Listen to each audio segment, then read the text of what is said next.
I'm Doug. I'm Doug Hill. I play in Doug Hell solo project, and I play bass guitar and green Jellÿ. I live in Hamilton, downtown Hamilton. I grew up in Hamilton.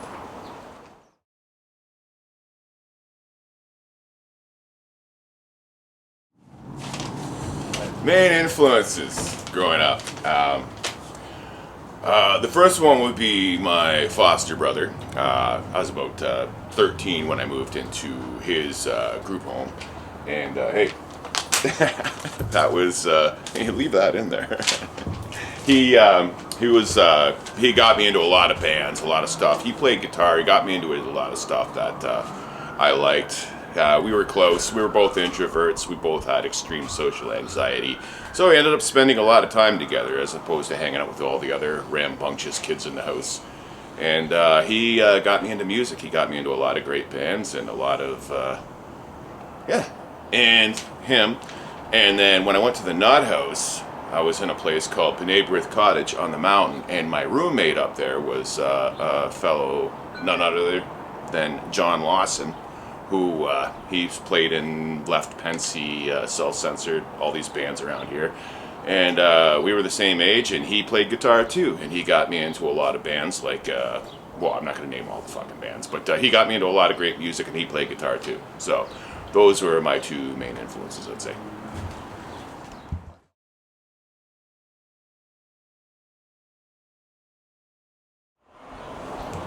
Okay, I think a better way of asking that, well, I'm not going to tell you how to ask questions, but music, I loved music from a very young age.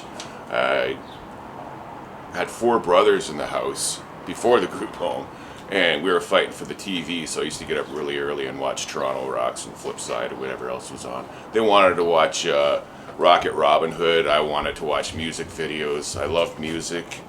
It wasn't really a genre that I liked. It was more of a song-by-song basis. And then eventually just listening to all these songs would lead me to certain bands. Like Duran Duran was one of them. They had a lot of consistently good songs, so I ended up really liking Duran Duran. And then that was a bit of a danger cunt, because this was the 80s. I guess around 83, 84. And I was the only kid in my school. I was the only boy who loved Duran Duran, and I didn't really hide that, because if you had a record back then, everybody knew who you were listening to. You're carrying around a vinyl record. There was a time where it wasn't cool to have a vinyl record. You didn't want anybody to know what you were listening to. I didn't care. I loved Duran Duran. I didn't care who didn't agree with me liking Duran Duran. I liked what I liked, and yeah, I'm off on a tangent here. Punk rock though. So yeah, I just like music. I like catchy music, whatnot.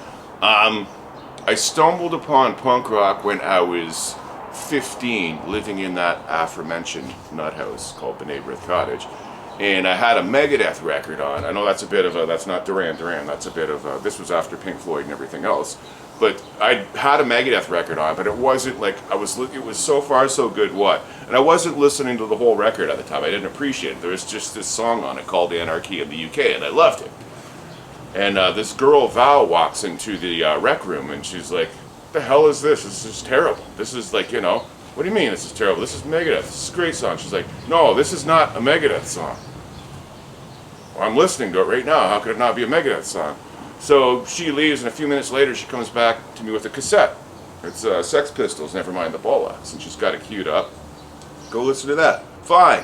So I went and I listened to that, and wow, these guys can't play. This guy can't sing. This is so fucking heavy.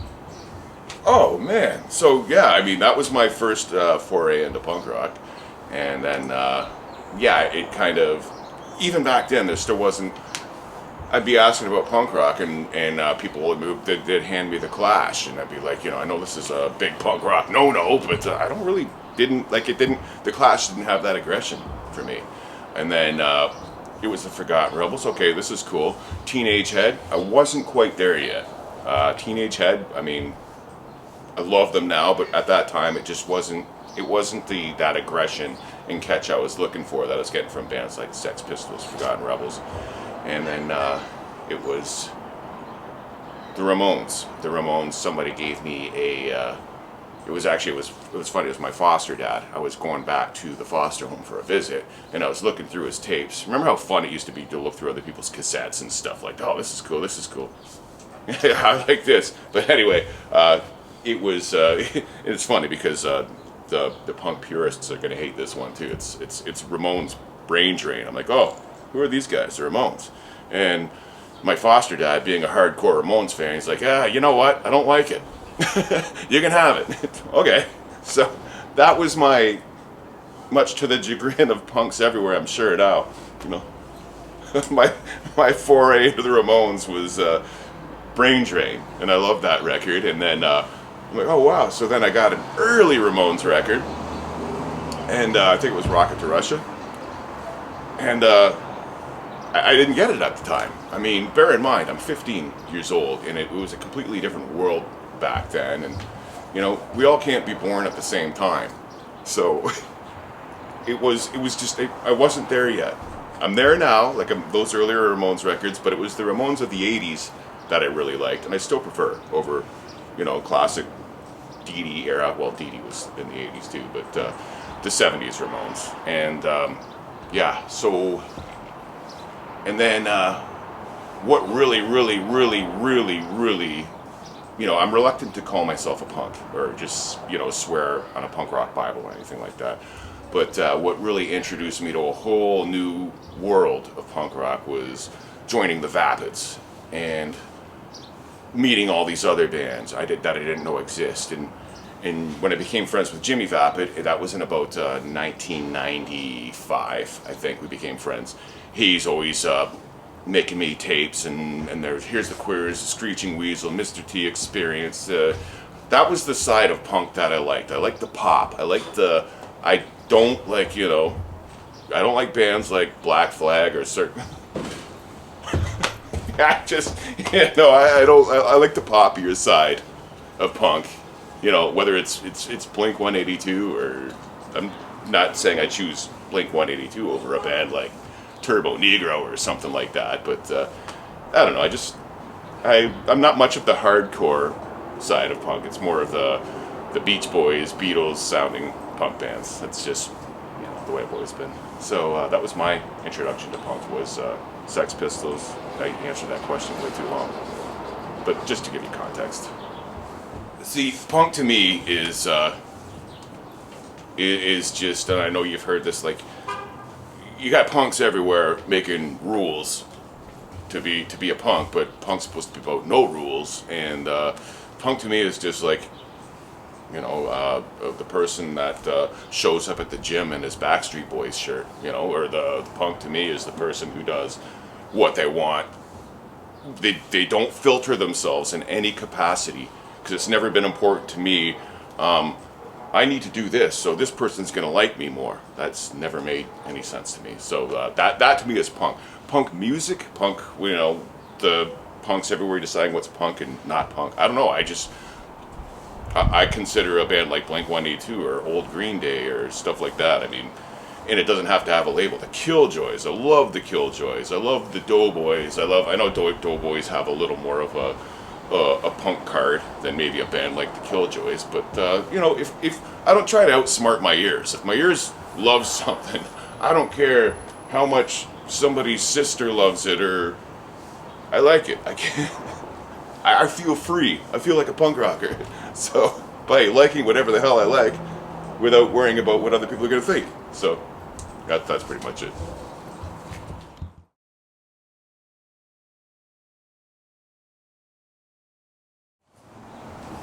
That's same answer. I have a problem with concerts because I'm extremely introverted. I get social anxiety. I can't do crowds. I have sensory issues. Not when it comes to music, but other things, which is just about anything. And my first was actually the Ramones, Lulu's in Kitchener. First concert. This is the first time. I always say to people, like, in order for me to go and see a band and put up with people and every other thing, I gotta love the fuck out of them. I need to, like, you know, this is something I gotta do. I gotta see the Ramones. Teenage Head are opening up. You know, by this time I had started to understand teenage head. And yeah, Lulu's Kitchener, 1994. I went with my girlfriend, and it was a nightmare. It was like, I got in there, I got my little disposable camera, and I'm right at the front of the stage. I'm gonna stand here and take pictures. Hee hee hee. Teenage head come out, take a few pictures. Well, the good, the bad, and the ugly theme comes up. Out comes the smoke. Everybody around me is like, just going nuts, and I'm like, okay, I'm ready. And the second that, 1, 2, 3, 4 hit, and they busted into Durango 95, I was got the, like, I'm standing, I'm about to take a picture. The first, I'm starting to bounce, I'm getting tossed around. Bang, foot to the head, camera goes flying. It's like, oh wait, everybody's doing this. This is just like, within about 5 seconds, I got popcorn right out of the pit. And I'm standing at the side, and I'm like, my hair, like, it was a nightmare. And my girlfriend's still in the pit. So I go back in the pit, drag her out of the pit. She gives me shit for dragging her out of the pit, shoves me, and jumps back into the pit again. Fine. All right, fine, whatever. And I'm like, just like, oh, it was weird. Like, I don't like being touched, and I'd never been touched so much in that moment in my life. Not even by my stepfather. Anyway, so, yeah, I went right back as far as I could in Lulu's and sat there and watched the Ramones. And from there, that distance, I could enjoy it. It was great. But to think that I could just sit there peacefully and take pictures while all this chaos, it was just, I was not prepared for that.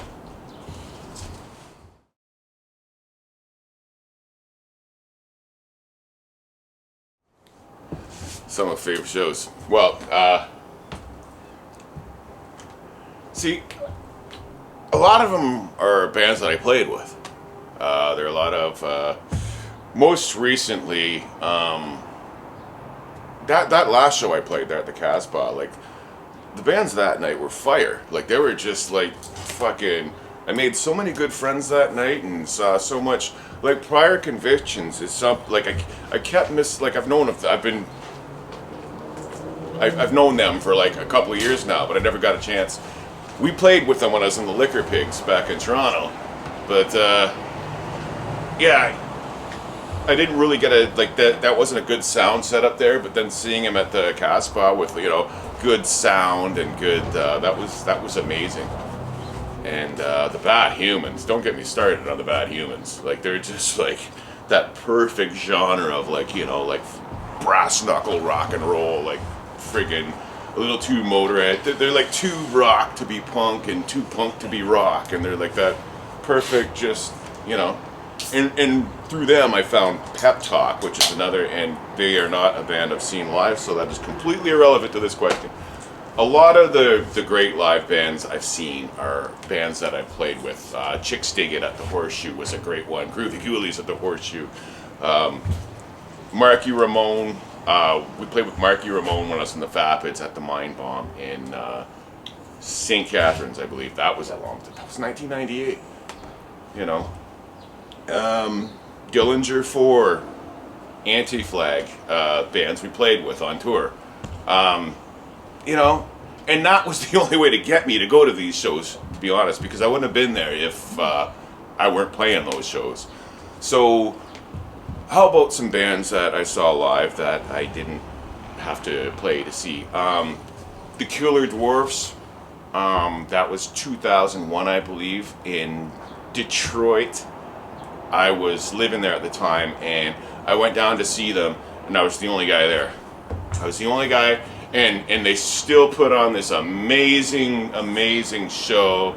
Russell with his tricycle, and he bailed out the back door, come in the front door, like, it was just wild. And Killer Dwarfs were a band that I will, endure that uncomfortable. Usually I'm lucky enough to see them in a venue where you can be far back and sitting or not so rubbing up against people. or I got kind of friendly with them. They'll let me a little closer to the stage where nobody else could be. And that didn't sound good. Another one was Collective Soul in the Goo Goo Dolls at the Molson Amphitheater. And the reason this was such a good show was because at the time I was about 300 pounds walking with a cane. And I was the extra ticket guy. I love old Goo Goo Dolls. Not so much current current Goo Goo Dolls, where they got really ballady, which is fine. But they used to be like more of a kind of 3-chord punk rock band.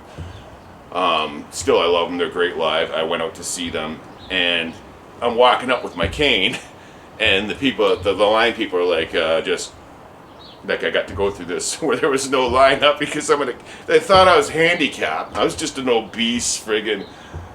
And then I got special seating. It was at the Molson Amp. I didn't have to sit in seats with everybody else, so I got to sit in this little this little area, like the size of this balcony, and nobody around me. It was amazing. Another show I saw at the Molson Amphitheater. I don't have problems with these big concerts so much because you got seats and people aren't freaking smashing up against you. Was Rev Horton, Heat, Dropkick Murphys, and the Sex Pistols at the Molson Amphitheater. That was the Sex. You got to see the Sex Pistols live to appreciate them, because they're like they're the tightest shitty band. Like they just like, we thought we were going to lose them about halfway through because they were getting spat on and Johnny's freaking out, and they left the stage for about 15 minutes, came back, and it was an experience. There was that. I've never seen a bad show from the Headstones.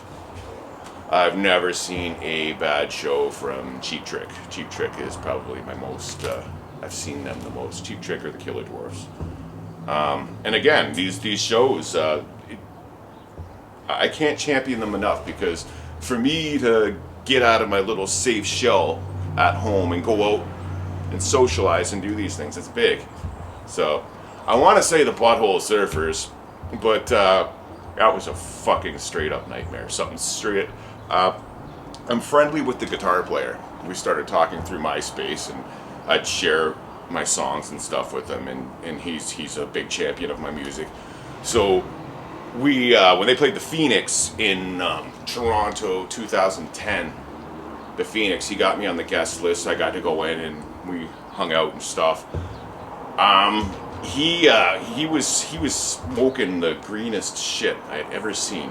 It was him, Andrew, the guitar tech, and so I took a few hits off this joint. I don't smoke pot. I'm not a pothead in any capacity. I take one little hit off a joint, and I hear air raid sirens. I just get so paranoid. I took about 5 off of this one, inhaled deeply, and at the time I was a cigarette smoker, and I've been told that I forget to exhale when I'd smoked, and I was holding all this weed in.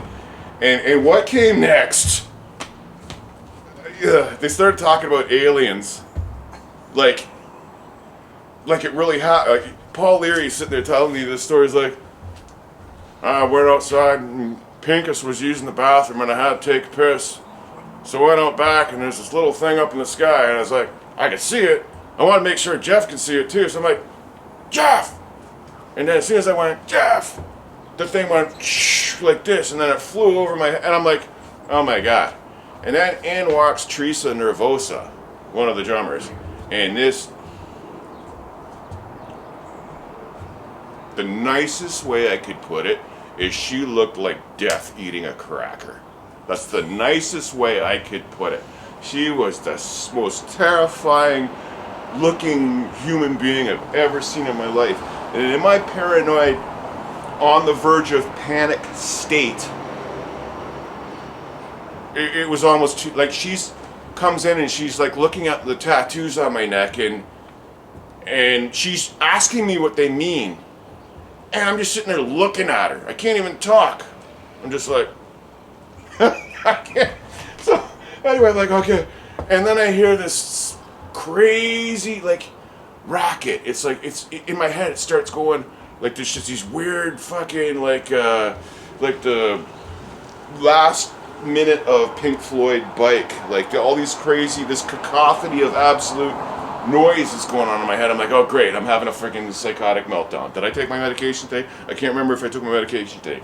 And then I realized it was the opening band downstairs that was doing this. I was like, holy Jesus, I gotta know. I stand up, I'm like, guys, it was nice meeting you. I'm gonna go check out the band downstairs. And they just kind of look at me like, all right, Paul leads me down and he gives me this laminate. He's like, here, this'll fucking, you can get back. You can get back when we get off the show and then hang out. I'm like, yeah, okay, thanks. And then as soon as he walked away, I got out to this crowd. It's like, I'm not falling for their trap. They tried to kill Daniel Johnston, and they're not getting me like that. Fuck that. So then there's people everywhere like, oh shit. It's like, oh, I find my way in this little spot up on the balcony. I felt like I was in a nightmare. I find this little spot up on the balcony where I could just kind of like stand there and they came out, and I'm telling you, like, I'm a massive Butthole Surfers fan. I love the way they broke music and they broke punk rock and they just, and they came out and it all made sense. Like, they're playing stuff that is an attack on the senses when you are in a psychoactive state. Like, they're just like, they made this music to, I don't know if they want me to kill myself or they want me to join their demonic clan and wreak havoc on the earth and release my lizard people and give them all acid. Like, I don't know what the... So then I just sat there for the next hour and a half while they friggin' went through every song that I loved by them. So now everything's got a whole new, like, it's just...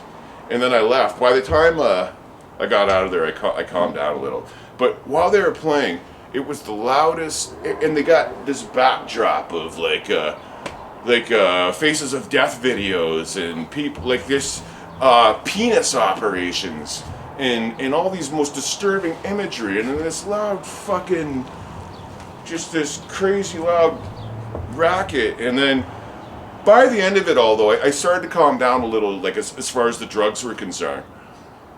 And then they were done. People were starting to leave, and then I walked up to the stage and like, Paul, I gotta go. See ya. Friggin' left. And then that was the most memorable concert experience of mine. But I'm still not sure to this day if I enjoyed it or I hated it. Like, I can't. That's my life too, though. Like, do I like this? Do I hate this? Well, it's definitely fascinating. So let's go with it. But yeah, that's it.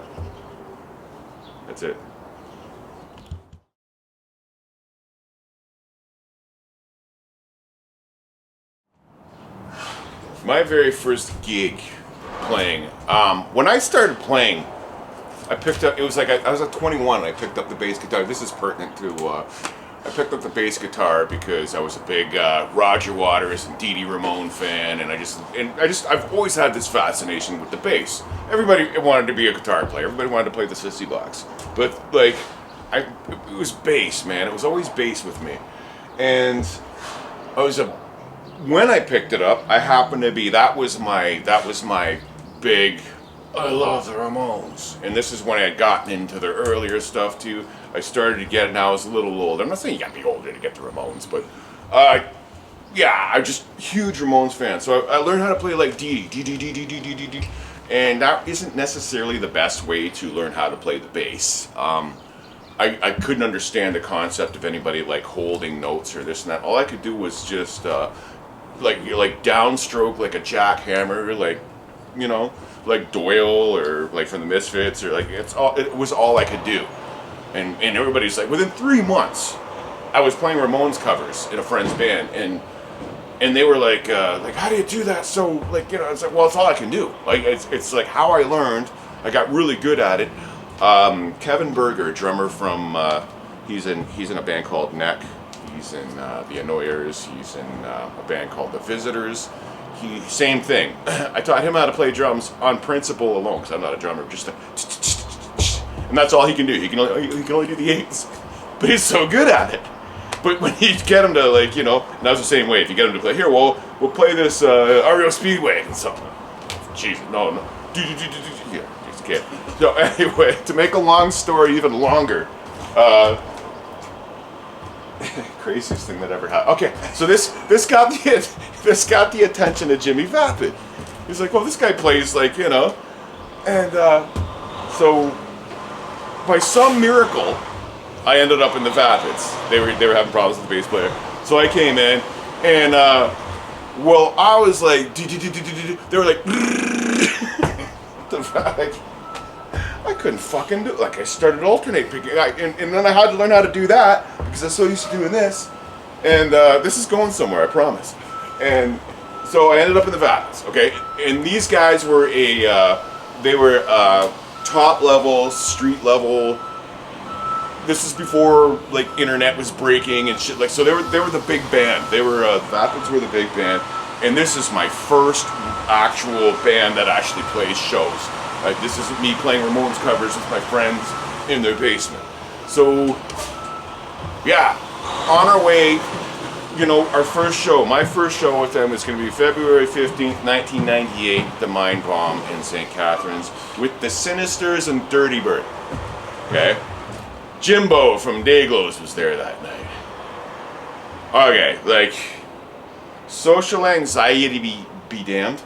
I was an absolute, like, I was thinking of every excuse in the world. I can't do this. I can't do this. I'm waiting for them. I'm living on Beach Boulevard at the time. I'm waiting for Jimmy to come get me. And I'm like, God, strike me dead now. You calling God all these horrible names, trying to, you know, if you're real, you'll kill me now. I didn't want to do this. Jimmy picks me up. And then somebody else was there. I think Scott Johnson, the drummer for the Vapids, his brother was there. And there was somebody else. I can't remember. I think it was Adrian Brent, who would go on to be in the Vapids. He took my spot, and then I just couldn't, like, speak the whole way there. I'm just, like, mute with terror, staring out the window, to the point where at one point Jimmy turns down the tunes, which were always cranked. He always had some awesome punk band playing.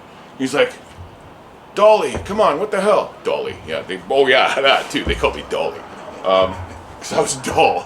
I was dull on stage. I was like. But anyway, he's like, dude, come on, man. It's going to be okay. It's going to be okay. I just can't tell. I'm like, oh my, unreal anxiety. We get there. And it's like, Adrian went for a walk with me. I can't do it. And he's doing the there. Yeah, you can. Whoa, you can. You got this. And, we get inside. And then it's like, okay, I need to calm down. I have to have a beer. So I go to have a beer. Okay, this is great. Oh no, I'm gonna be drunk. I need a coffee. Give me a coffee. Oh no, now I'm all tweaked. I need a beer. Beer, coffee, beer, coffee, beer, coffee, beer, coffee. You know the tune. Anyway, now I'm just whatever. I don't know what. There's no word to describe how I'm feeling at this point with the terror on top of it. So I'm like, okay, I go to the bathroom, and it's like, I'm looking around for, like, a fuse box, anything. I want to cut the power in this place. Show can't go on. I'm doing anything I can, and I wish I could explain, like the terror that I was feeling at the time about doing this. And I can't. I just can't. I was so fucking scared.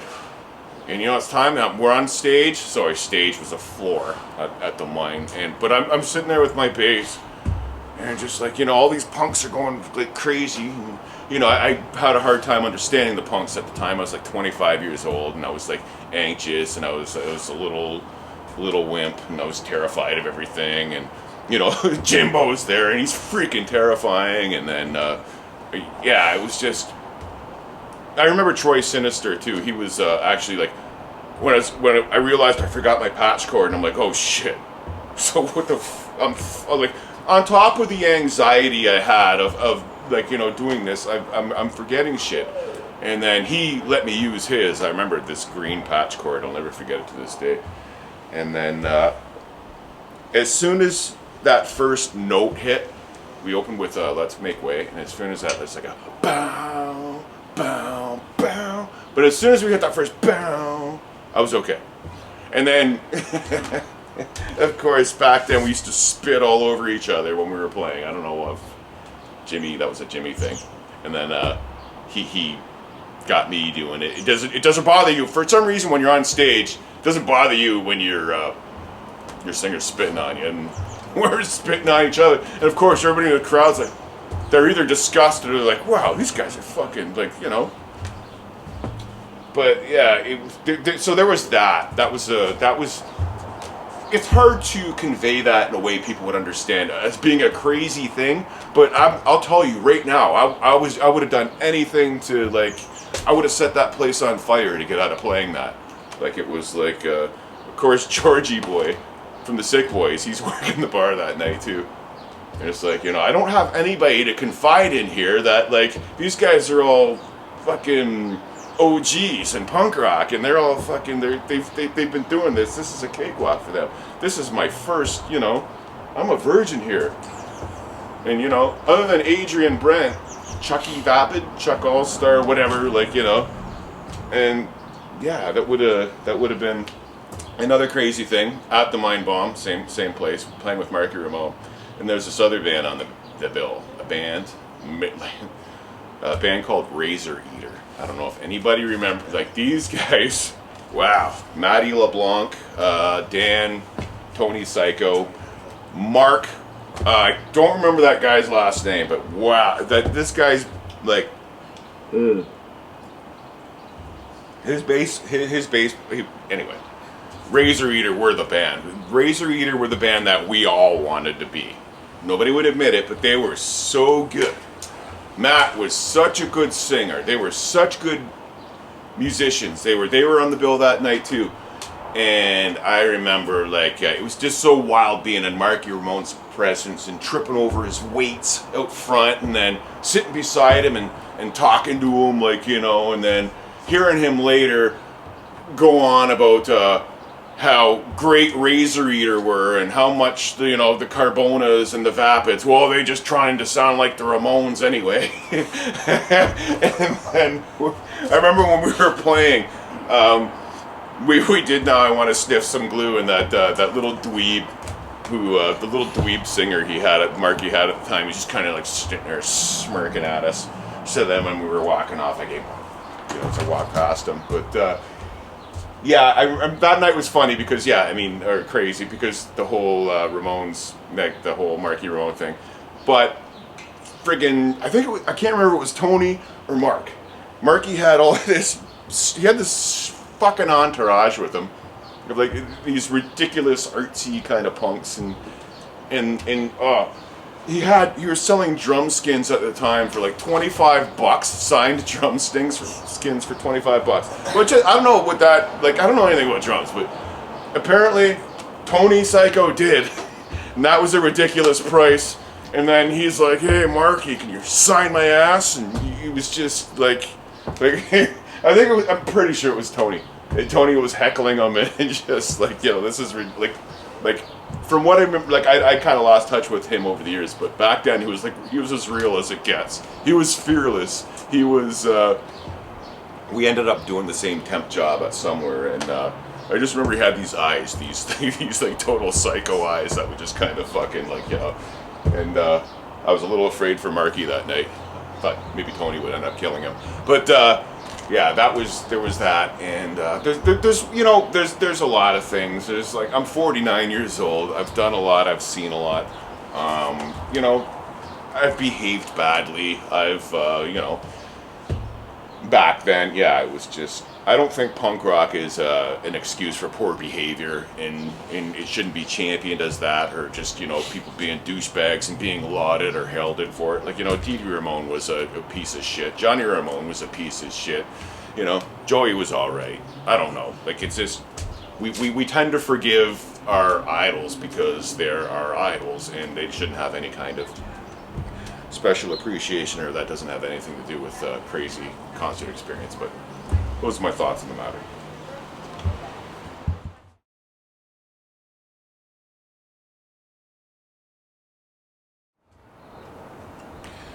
The Vapids were my first band. I was with them for a year in 1998, and that was my trial by fire. Consummate professionals. We toured the east coast of Europe. We got to play with some big bands. I learned a lot about touring. I learned that I will never do it again. And it's just that, when somebody offers to buy you a beer, you'd rather they offer to buy you a burger. The Vapids, it's funny how I can segue into other things. So, the Vapids. So that was 1998. And then after that, I just kind of floundered around in I moved from Hamilton to Ottawa. And then in Ottawa, I didn't really do anything too notable. But when I came back from Ottawa to Hamilton in about 2002, 2003, it was Radar Hate. Radar Hate had never really ended. But there's a huge level of toxicity that goes with Radar Hate and Hamilton and whatnot. So that's just kind of dormant now. We don't. That's a dead horse that we're done beating. After that, I played in a lot of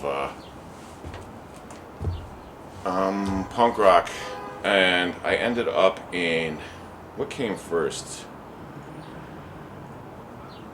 Outbred In-Laws. I played with Outbred In-Laws for a short spell. There was an incident. I stopped taking my medication and I decided to run off to Montreal to be in this band that was on Universal Records, a band called Siddhartha. And I moved to Montreal on a whim. What a nightmare that was. And I ended up in this band who was sponsored by Gibson. And I got some Gibson gear, and then I quit the band, moved back to Ontario. I was out there for about a month, and I kind of floundered around for a little while again, not doing anything. And then I ended up in Rehab for Quitters, playing bass with them. I was with them for about a year, and behaved badly. That was, I guess I wasn't even in my 40s yet. I behaved badly. I was disruptive. I was a diva.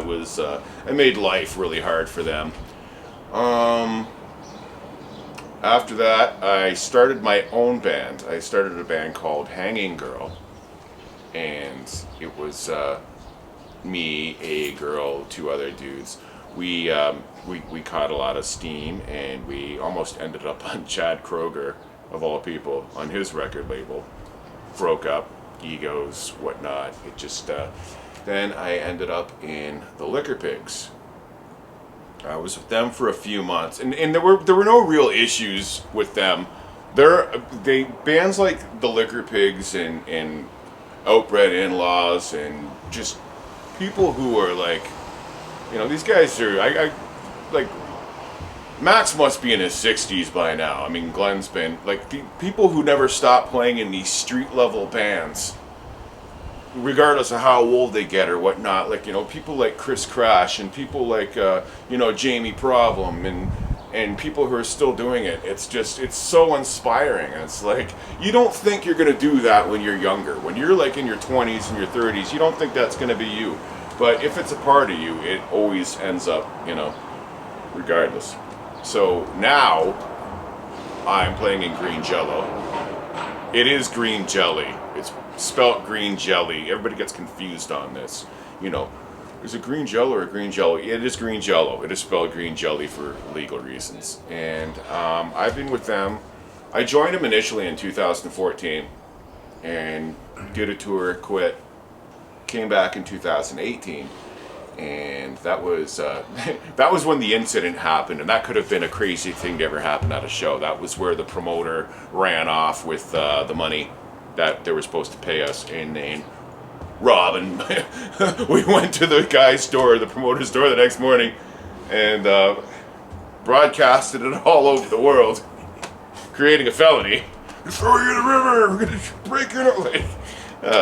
Bill's not very smart, and yeah, it's that got the record deal. And so I'm in Green Jellÿ currently, and I've wrote a song for their new record. The new record's out. Wrote a song called Back Alley Dentist.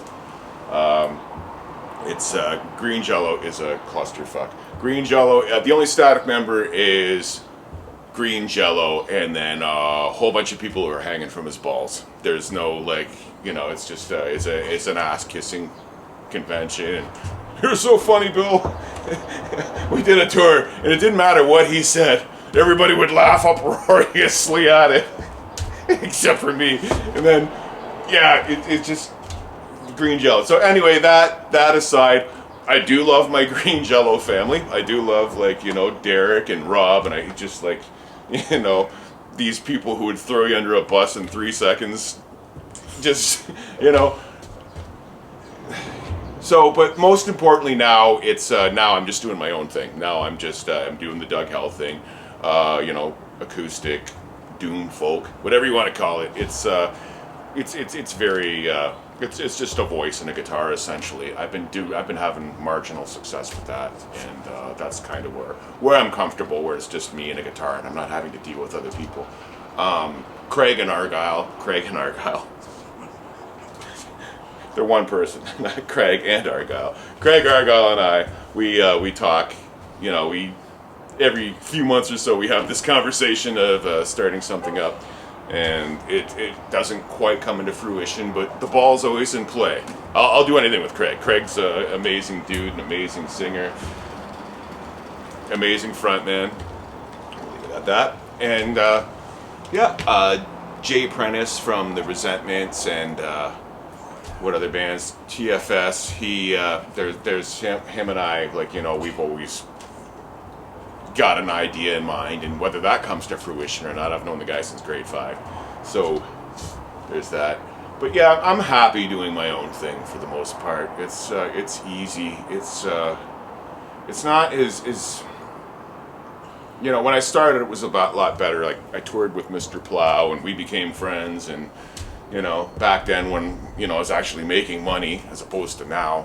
That's the thing with playing music when you're making money and when you're not making money. I think a lot of people hide behind it doesn't matter if I make money, it doesn't matter, I'll never sell out. They kind of hide behind that. And I was guilty of the same thing when I was in my 30s. I was selling records, I was making money, I was on the radio, and it was embarrassing to me that I was making money, and it was like, I don't need this, until I didn't have it anymore. And then it was, who wouldn't, you're ridiculous if you don't want your art to sustain you for artistic integrity. I mean, I would even go as far to say is like, I've done some score work and stuff like that, and that's not normally something that I do. I just love creating music, but it's not like, it's not the punk rock way or the whatever, but it's better than digging ditches or slinging French fries. I'm not saying there's no honor in doing those things. It's just, if you can write jingles or write, for kids songs or something like that, why, and you could do it, you had the ability, and they're going to give you money for it, why not do it? That's not the punk rock way, You sell out. Yeah, I don't know. That's what I'm doing. That's the rundown. I played in all those bands. Now I'm doing my own thing, and I'm open to doing other things. Like, if anybody's got any ideas, but for the most part, but I am a control freak, and I don't know. I'm not a very easy person to get along with. So, caveat.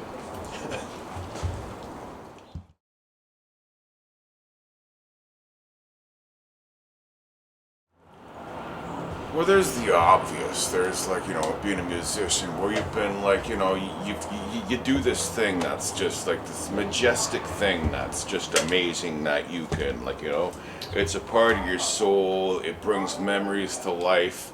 It brings trauma to life too, unfortunately. There's that aspect of it. I like having that. It's like an old friend. It's something that's you can rely on it. It's something that you can always rely on. But on the flip side of that, it's funny because I got a lot of negative things to say about being a musician, and it's even at the risk of betraying my former self. It's if I think if I didn't become a musician, my life would look very different right now. It wouldn't. There's no honor in being destitute for your art. People think there is, and I disagree. If you can't afford a loaf of bread, or you're just floundering around with I don't think that's a good thing. And it's just another thing. The negative part of being a musician is when you're defective and you have a hard time, dealing with other people, and you're like I said earlier, like a lot of the bands that I love that I've seen, I wouldn't have seen if this. I'm explaining this from a personal perspective too, not necessarily just for as a person with high functioning autism and anxiety. It's hard for me being a musician.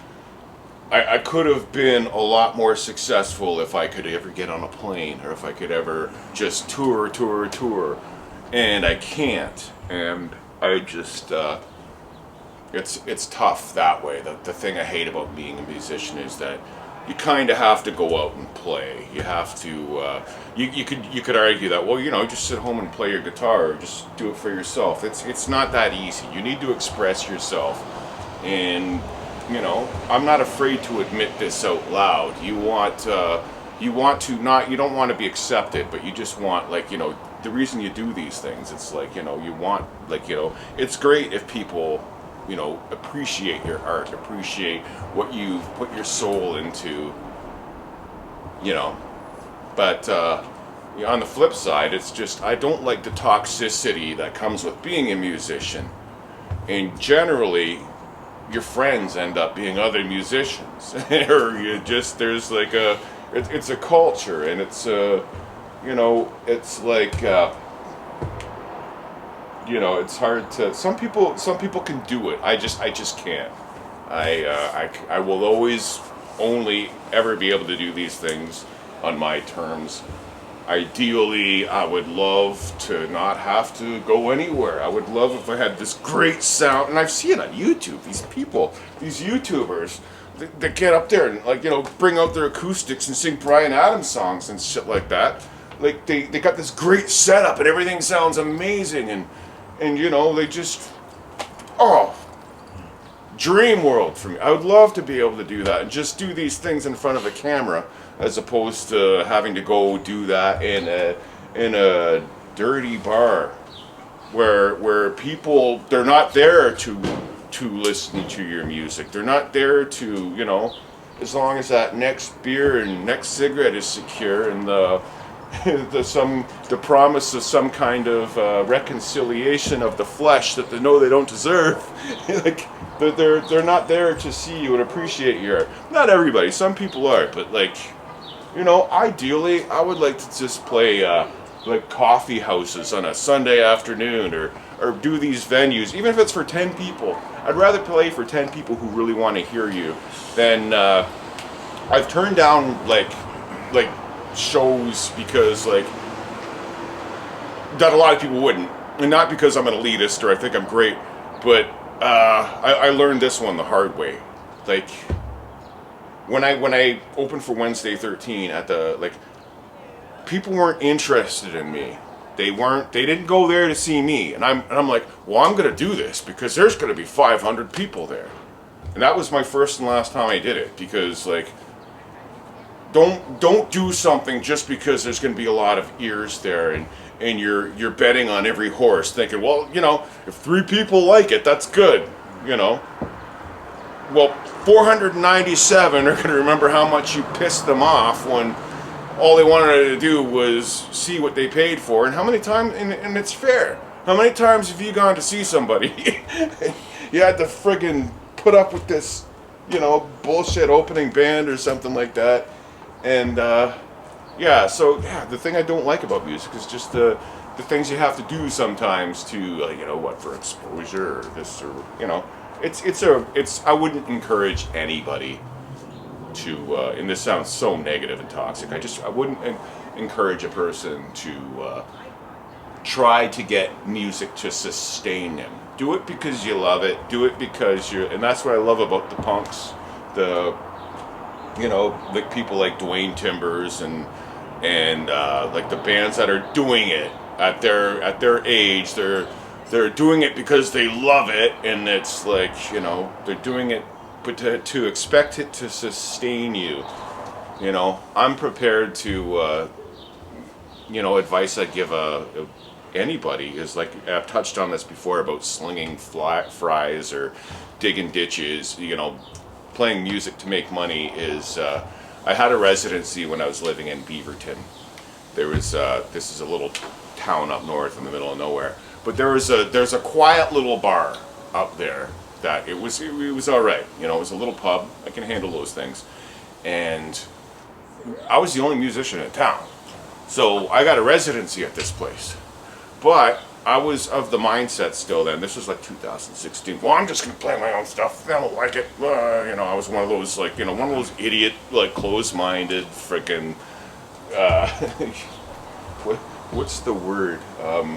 Yeah, it's not often my vocabulary fails me, but just, I wasn't as good as I thought I was, I don't think. And my hubris in that situation was just, I remember sitting in that bar one night and I'm playing, and the guy comes up to me after and sits down, and he's like, you know, these songs of yours, they're just like, I hear like all this, like just this deepness, this magic, and this, but I don't hear any money.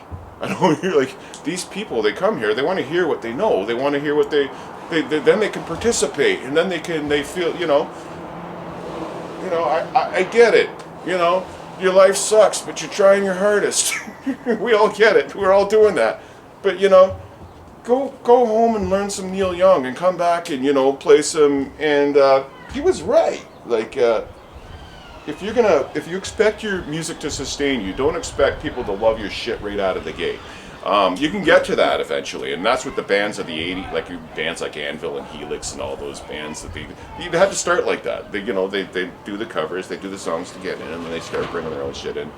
So, yes, I don't like that being a musician is just with my whole mental shortcomings and stuff is really the only choice I have in life, and the irony of, like, you know, you have to be in front of a crowd, but you don't like crowds, so.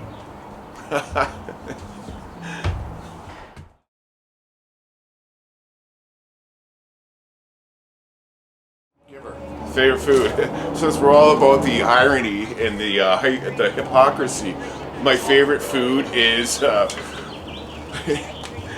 It's funny because I'm a carnivore. My diet is carnivore, but my favorite food is broccoli and green olives. Absolute favoriteest, and dill pickles. And yeah, like I love, and I don't eat them because vegetables make me ill, and I eat nothing but meat, and I drink nothing but water. And yeah, so I love, yeah, those are my favorite foods. I know that's not an exciting answer, but that's the answer you're getting.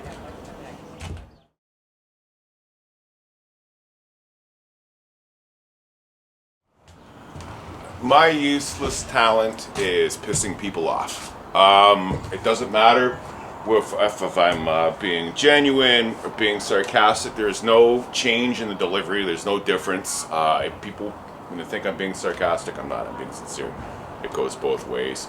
Or just I don't know. There's just something about me. I mean, I could give you a laundry list of things that just piss people off, and I've never, like, nobody can piss a human being off the way I can. I don't, because if I want to piss you off, you're gonna need therapy. But I don't mean to. I do it so often. I used to be a lot worse, and now I'm pretty much Mr. Rogers compared to the way I used to be, and the way I used to be just wasn't cool. It wasn't, you know. But that is that and sewing, sewing and pissing people off. Useless talents. Well, sewing's useful though, right? Yeah, sewing's useful. Okay, but not useful, making people angry when you don't mean to make people angry. And I have a lot of people that can attest to that, and I have a lot of, you know, you love me or you hate me. There's no gray area. It's I agree. Yeah. You see, and I even got Steve to talk. That's how good I am at pissing people off. So. He's a dick. Yep.